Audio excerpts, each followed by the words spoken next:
உடன்படிக்கையை ஏற்படுத்தி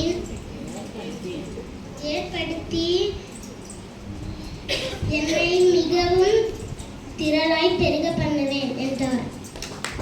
நான் உனக்கு நடக்கும் என் உடன்படிக்கையை ஏற்படுத்தி உன்னை மிகவும் திரளாய் பெருக பண்ணுவேன் என்றார். கர்த்தர் நல்லவர் என்று ருசித்து பாருங்கள். அவர் மேல் நம்பிக்கை இருக்கிற மனுஷன் பாக்கியவான்.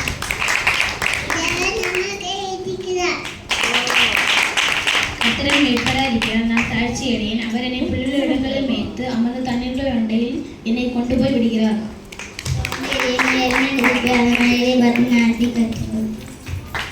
நீ பயப்படாதே, நான் உன்னோடு இருக்கிறேன். திகையாதே, நான் உன் தேவன். மனுஷனோட வேகம் கோபத்தை அடக்கும், குற்றத்தை மன்னிப்பதோ அவனுக்கு மகிமை. உன்னதமானவரை மரளி இருக்கிறவன் சர்வாலோனிய நிழலில் தங்குவான்.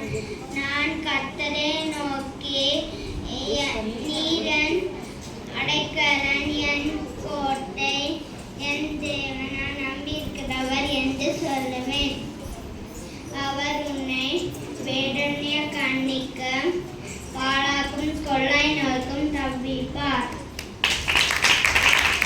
காற்று அதன் மேல் வீசின உடனே அது இல்லாமல் போயிட்டு அது இருக்கிற இடமும் இனி அறியாது. சங்கீதம் 103:16.